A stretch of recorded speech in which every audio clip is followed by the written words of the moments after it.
মাথায় ইট মারছে আমাদের বিজেপির গুন্ডারা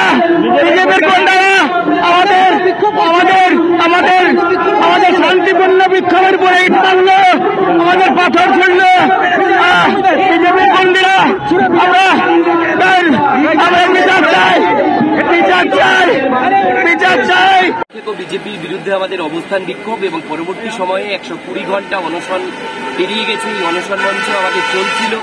সেই অনশন মঞ্চের দিকে হঠাৎ করে শুভেন্দু অধিকারীর নেতৃত্বে যে মনোনয়ন পেশ হচ্ছে তমলুকের লোকসভায় বিজেপির ক্যান্ডিডেট এক্স বিচারপতি অভিজিৎ গঙ্গোপাধ্যায়, তাদের ইন্ধনে বিজেপি বিরোধী দলনেতা শুভেন্দু অধিকারী এবং এক্স বিচারপতি অভিজিৎ গাঙ্গুলির নির্দেশে বিজেপির গুন্ডারা শিক্ষক শিক্ষিকাদের উপর চরমতম আক্রমণ করলেন।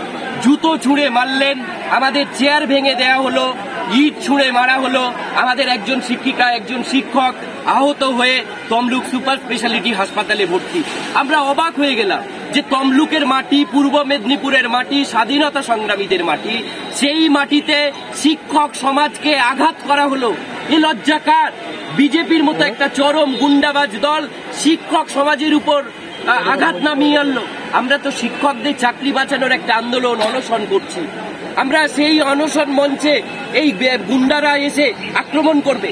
আমরা কিছুক্ষণের মধ্যেই, আমি পশ্চিমবঙ্গ তৃণমূল মাধ্যমিক শিক্ষক সমিতির সাধারণ সম্পাদক হিসাবে কিছুক্ষণের মধ্যেই তমলুক থানায় গিয়ে আমরা এফআইআর করব।